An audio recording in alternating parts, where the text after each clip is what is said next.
नमस्कार दोस्तों, स्वागत है आपका ऑप्शन ई क्लासेज में। तो हम देख रहे थे राजस्थान की लोक देवी। तो चलिए शुरू करते हैं। नागणेची माता। देखिए, जब हमने करणी माता पढ़ा था तब हमने पढ़ा था कि बीकानेर के जो राठौड़ हैं, बीकानेर के जो राठौड़ हैं,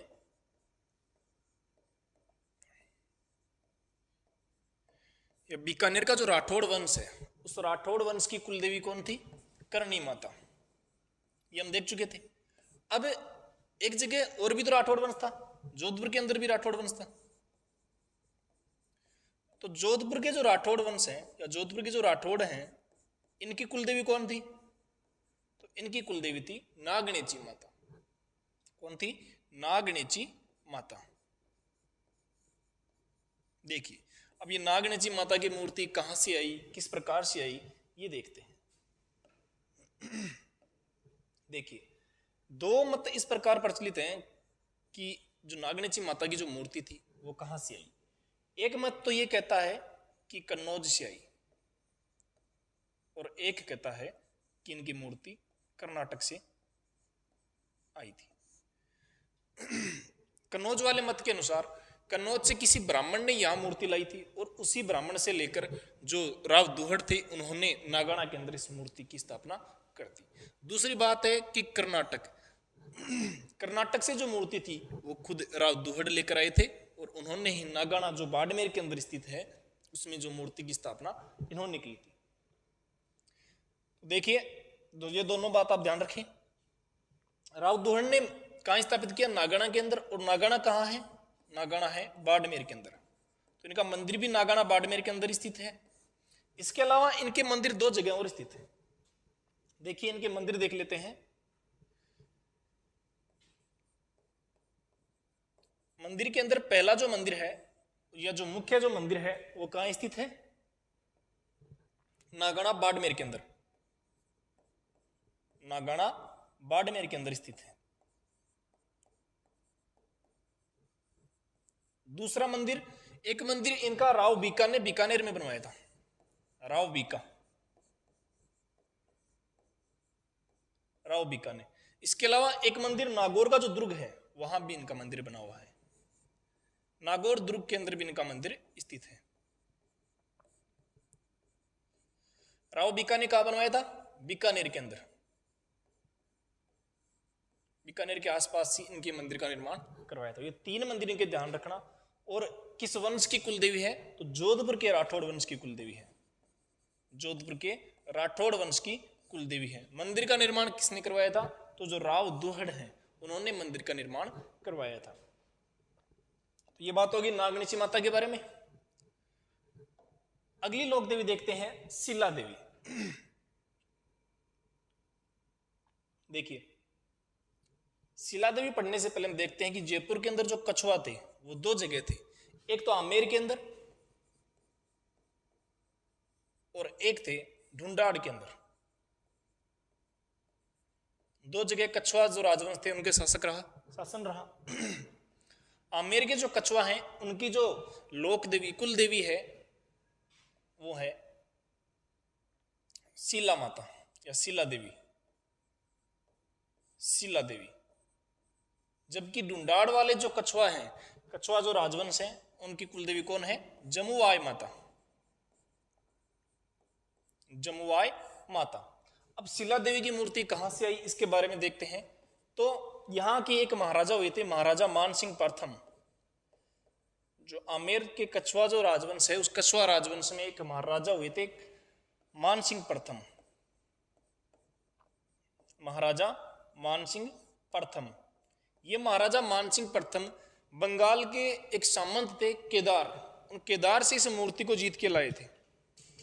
केदार से जो शिला देवी है इनकी मूर्ति को जीत के लाए थे, और आमेर का जो दुर्ग है उस दुर्ग के अंदर इस मूर्ति की स्थापना की थी, और वहीं इनका मंदिर का निर्माण करवाया था।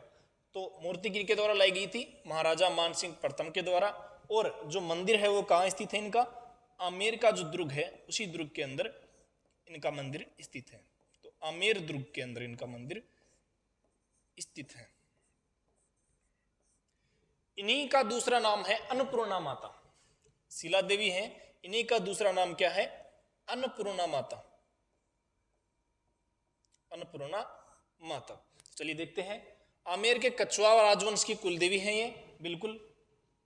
और मंदिर कहाँ है? आमेर किले में। किसने बनवाया? महाराजा मानसिंह प्रथम ने। और मूर्ति कहाँ से लेकर आए थे? बंगाल के जो सामंत हैं केदार, उनसे जीत कर ये मूर्ति लाए थे। और अन्य नाम क्या देखने को मिलता है? अन्नपूर्णा माता।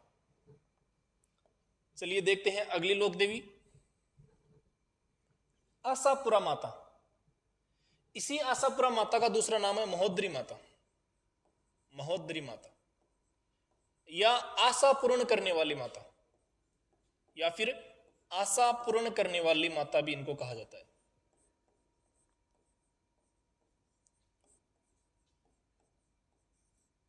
आशा पूर्ण करने वाली माता। जालोर के अंदर जिन चौहानों का शासन था, उन चौहानों को कहा जाता था सोनग्रा चौहान, सोनग्रा चौहान, सोनग्रा चौहान। तो सोनग्रा चौहान या जालोर के जो चौहान हैं, उनकी कुलदेवी कौन है? आशापुरा माता या महोदरी माता। इन्हें आशा पूर्ण करने वाली देवी भी कहा जाता है। इनके मंदिर भी दो जगह हैं, एक तो महोदरा जालोर के अंदर और दूसरा मंदिर है नाडोल पाली के अंदर। पहला मंदिर कहाँ है? महोदरा जालोर के अंदर, और दूसरा है नाडोल पाली के अंदर। तो आशापुरा माता के बारे में हो गया कि इनकी कुलदेवी है। सोनग्रा जो चौहान है या जालोर के जो चौहान वंश है, उनकी एक कुलदेवी है। इनका दूसरा नाम है महोदरी माता, या इन्हें आशा पूर्ण करने वाली देवी के नाम से भी जाना जाता है। मंदिर कहाँ है? एक तो महोदरा जालोर के अंदर, दूसरा है नाडोल पाली के अंदर।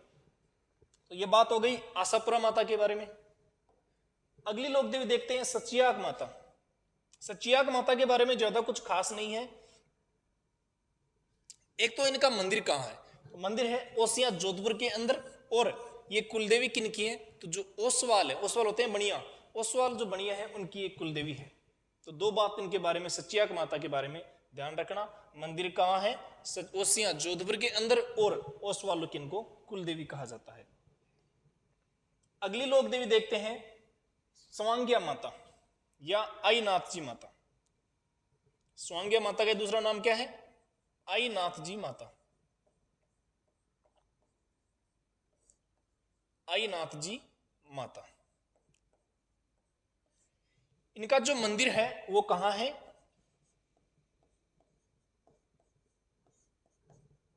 भादरिया जैसलमेर के अंदर इनका मंदिर बना हुआ है। भादरिया जैसलमेर के अंदर इनका मंदिर बना हुआ है।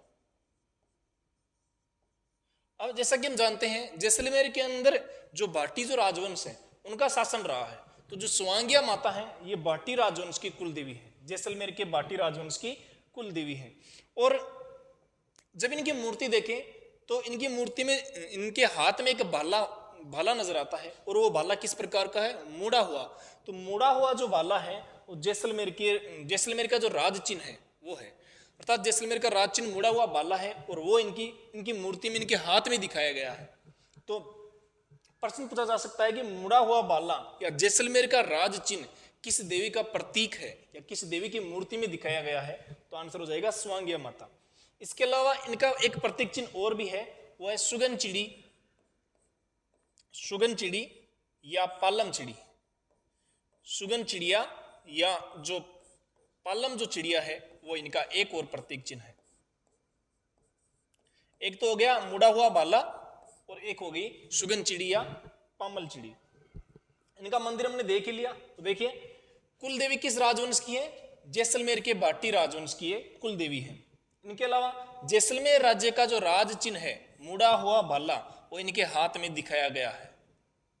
प्रतीक चिन्ह देखें तो पालम चिड़ी या सुगन चिड़ी इनका प्रतीक चिन्ह है। सुगन चिड़िया इनका प्रतीक चिन्ह है।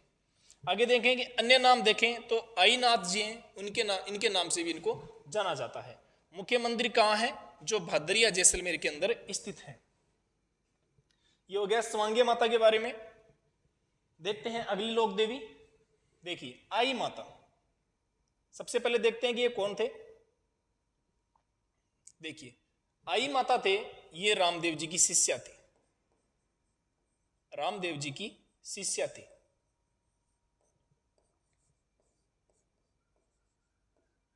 आई माता कौन थी? रामदेव जी की शिष्या थी। प्रश्न पहले पूछा गया भी है कि कौन सी लोक देवी है वो रामदेव जी की शिष्या थी, या आई माता है वो किस लोक देवता की शिष्या थी। दोनों प्रकार से प्रश्न पूछा जा सकता है। इनका जो मंदिर है वो बिलाड़ा जोधपुर के अंदर स्थित है। और एक क्षत्रिय जाति होती है सिरवी, क्षत्रिय जाति होती है सिरवी, उस सिरवी जाति की एक कुल देवी है, सिरवी जाति की ये कुल देवी है, ये भी प्रश्न पूछा हुआ है। और इनके मंदिर के बारे में, या इनके मंदिर में जो दीपक जलता है उस दीपक के बारे में कहा जाता है कि इनके दीपक की जो ज्योति है उस ज्योति से केसर टपकती रहती है, और उस दीपक से जो मंदिर की जो दीवार है वो काली भी नहीं होती। ये किसके बारे में कहा जाता है? आई माता के मंदिर है उसके बारे में कहा जाता है। सबसे पहले देखते हैं मुख्य मंदिर कहाँ स्थित है। बिलाड़ा जोधपुर के अंदर स्थित है। और कुलदेवी किसकी है? सिरवी जाति की कुलदेवी है, सिरवी क्षत्रिय होते हैं। और इनके जो मुख्य मंदिर है, मुख्य मंदिर के दीपक की ज्योति से केसर टपकता रहता है। और लोक देवता रामदेव जी से इनका संबंध है। संबंध क्या है? वो इनकी शिष्या थी। अगली लोक देवी देखते हैं जमुआई माता। हमने पीछे पढ़ा था कि जो आमेर के जो कछुआ हैं उनकी कुलदेवी कौन थी? शीला देवी या अन्नपूर्णा माता। तो अब जमुआई माता किनकी कुलदेवी है? तो जमुआई माता है जो ढूंढाड़ के जो कछुआ वंश है, ढूंढाड़ के कछुआओं की कुलदेवी है। ढूंढाड़ के कछुआ वंश की कुलदेवी है। और इनका मंदिर कहाँ है? तो इनका मंदिर है जमुआ रामगढ़ के अंदर इनका मंदिर स्थित है। जमुआ रामगढ़ के अंदर इनका मंदिर स्थित है। तो ये दोनों बातें इनके बारे में ध्यान रखने योग्य है। पहली बात तो ये कुलदेवी किस वंश की है? तो ढूंढाड़ वंश की एक कुलदेवी है। और इनका मंदिर कहाँ है? तो जमुआ रामगढ़ के अंदर इनका मंदिर स्थित है। देखते हैं अगली लोक देवी। देखिए बाण माता। मेवाड़ के अंदर जो गुहिल थे या सिसोदिया थे, गुहिल या जो सिसोदिया हैं, सिसोदिया वंश की जो कुलदेवी है वो है बाण माता। और इनका जो मंदिर है वो चित्तौड़गढ़ दुर्ग के अंदर स्थित है। चित्तौड़गढ़ दुर्ग के अंदर दो और लोक देवी हैं, उन्हीं के बारे में हम आगे देखेंगे। केला देवी। देखिए केला देवी के बारे में कहा जाता है कि ये श्री कृष्ण की बहन थी जिसे कंस ने मार दिया था, फिर वही केला देवी के रूप में प्रकट हुई। कोई इन्हें जो हनुमान जी की जो अंजनी माता है उनके रूप में इनको मानता है। तो देखते हैं सबसे पहले इनका जो मंदिर है वो है करौली के अंदर। करौली में इनका मंदिर स्थित है। और करौली में इनके मंदिर के पास एक भवन है, उस भवन का जो निर्माण है वो महाराजा गोपाल सिंह ने करवाया था। और इन्हीं के मंदिर के सामने जो भोरा भक्त हैं उन भोरा भक्त की छतरी है। प्रश्न पहले पूछा गया भी है कि भोरा भक्त की छतरी किस लोक देवी के मंदिर के सामने है? भोरा भक्त की छतरी है इन्हीं के मंदिर के सामने। देखिए और करौली का जो यादव वंश था उसकी एक शाखा थी जादौन। इन्हीं की कुलदेवी केला देवी को माना जाता है। या सीधा सीधा ये भी कहा जा सकता है कि यादव वंश की कुलदेवी या जो जादौन है उन जादौन जो यादव है उनकी कुलदेवी। इनका जो मंदिर है वो कहां बना हुआ है? मंदिर करौली के अंदर एक पहाड़ी है, त्रिकूट पहाड़ी। इसी त्रिकूट पहाड़ी की जो घाटी है उस घाटी के अंदर मंदिर बना हुआ है। मंदिर के पास जो भवन है उस भवन का निर्माण किसने करवाया था? तो मंदिर का निर्माण नहीं करवाया था उन्होंने। मंदिर के पास एक भवन है, उस भवन का निर्माण महाराजा गोपाल सिंह ने करवाया था। इनके जो भक्त हैं, देखो एक लांगुरिया क्या है? तो लांगुरिया इनके जो भक्त हैं उनको भी कहा जाता है। और इनका जो मेला लगता है चैत्र शुक्ल अष्टमी के दिन, इनका लखी मेला लगता है। चैत्र शुक्ल अष्टमी के दिन। चैत्र शुक्ल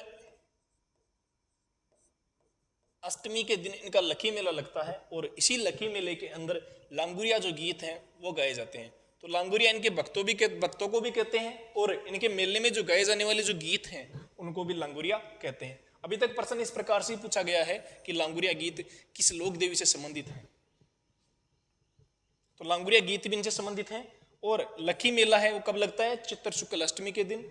इन्हीं के मंदिर के सामने बोरा जो समुदाय है उनकी, बोरा जो भक्त हैं उनकी छतरी भी स्थित है। आगे देखते हैं आवरी माता। देखिए आवरी माता का जो मंदिर है वो कहाँ है? निकुंभ चित्तौड़गढ़ के अंदर, निकुंभ चित्तौड़गढ़ के अंदर।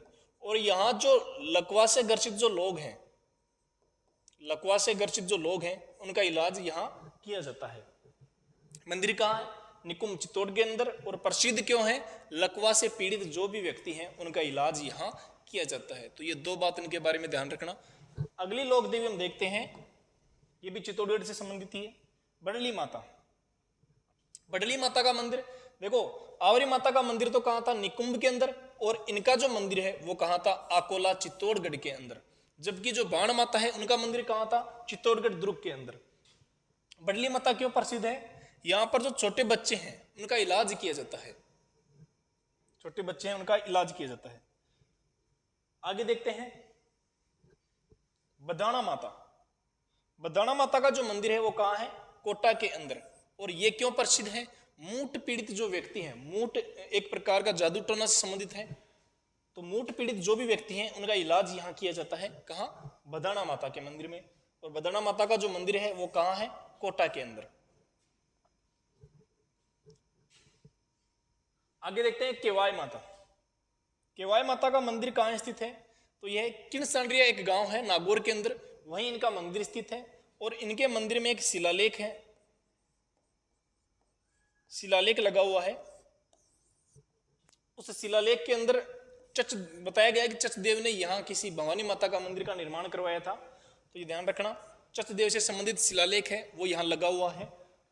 किस माता के मंदिर में? केवाय माता। मंदिर कहाँ है? जो किनसरिया गांव है नागौर के अंदर, वहां ये मंदिर स्थित है। आगे देखते हैं दधीमती माता। दधीमती माता तो दधीची जो ब्राह्मण थे, दधीची जो ब्राह्मण थे इनकी कुलदेवी थी। और इनका मंदिर कहाँ है? गोठ मांगलोद। और गोठ मांगलोद कहाँ है? नागौर के अंदर। तो ये दोनों बात ध्यान रखना। आगे देखते हैं एक नाम लोक देवी के अंदर और आता है, महामाया माता। महामाया जो है इनका जो मंदिर है वो है मावली उदयपुर के अंदर।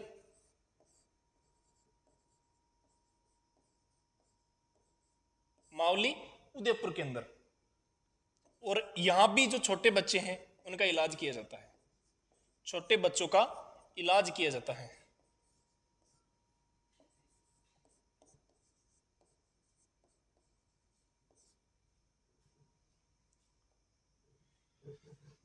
धन्यवाद दोस्तों।